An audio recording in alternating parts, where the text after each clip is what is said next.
Jeremy, does it tell us anything? What does it tell us about who or what holds sway with the president that he made this change? He wasn't going to negotiate. Suddenly, there's negotiations with 70 plus. It is pretty remarkable, Chris, because for weeks now, Trump has been mostly impervious to this, the market shaking, economic threatening current swirling around him and his phone policies. calls from Congress, Congress's calls, from thousands, hundreds of thousands of constituents. CEOs calling him, right? And his line has been to hold it, right? Yeah. I'm not going to budge here.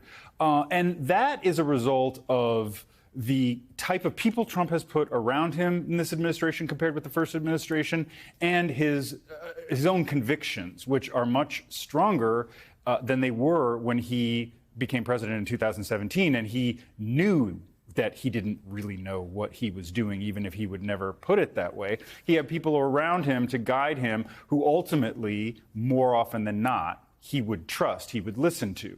Now he's doing things his way, and he surrounded himself by people who more or less say, Mr. Trump, your instincts are what got you into the presidency when nobody said you could, so we're going to trust you. And they allow him to go by his instincts without much interference. Well, that all broke down yesterday. The sell-off in the bond market, the stock market, who knows how many of, how much China was dumping in terms of the bonds that they owe or that they own of ours.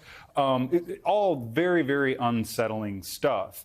And then he had to be made to feel that this was his idea all along. Like if you have somebody who is being fired or kicked upstairs or something, and let them think it's their idea. Like that's pretty much what I hear was going on inside the White House yesterday. And what was said publicly, this is the president's plan all along, right? And we're supposed to believe that, which obviously it was not.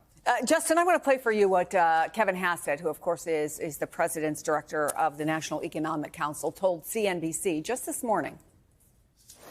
There's no doubt that the Treasury market yesterday made it so that the decision that, it's about time to move was made, I think, with perhaps a little more urgency, but it was going to happen. For those of us who aren't economists, explain why what was going on with the bond markets seemed to be a key tripwire here. Yeah, so it used to be that America was regarded as the safest place to park your money. So when the world economy started to look a bit dodgy, people would send their money over here because lending money to the US government was seen as the safest place you could possibly store it.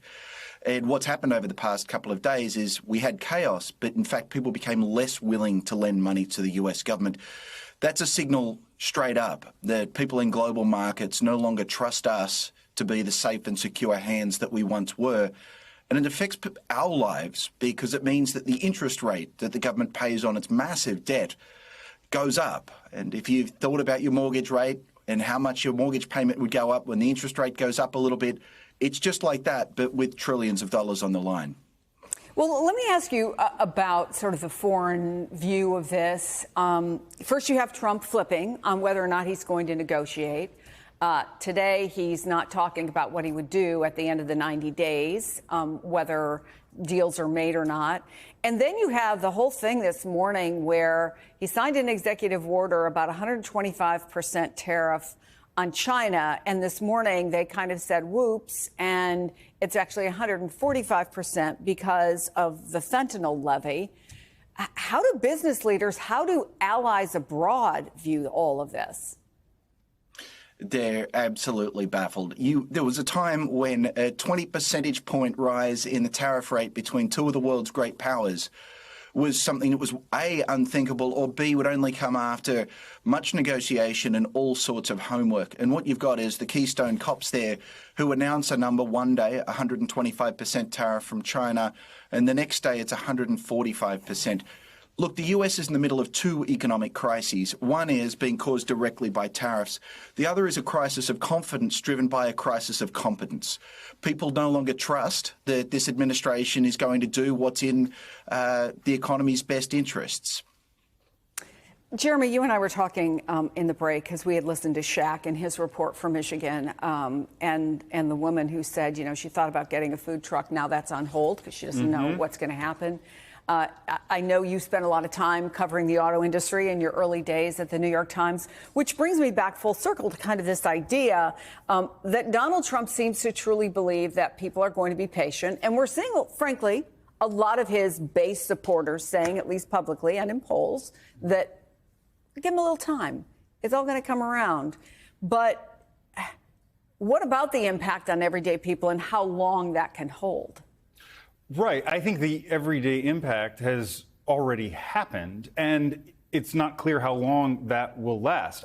Trump can undo what he did, and that still may not ultimately matter in terms of the damage it does to the stock market and the economy, because people right now, as Justin said, do not trust the president. Yeah, the question becomes what happens if they go to Walmart or Target, and suddenly something that they're very familiar with buying is 20%, 30%, 40% higher. Well, there's that, but also imagine the big ticket purchases, something that you don't just buy impulsively or when or you pull off the shelf at a Walmart.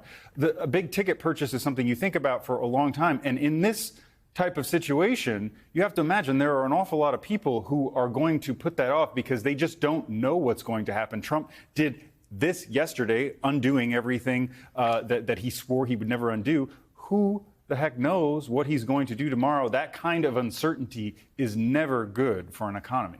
Jeremy Peters, Justin Wolfers, guys, thank you so much. And coming up,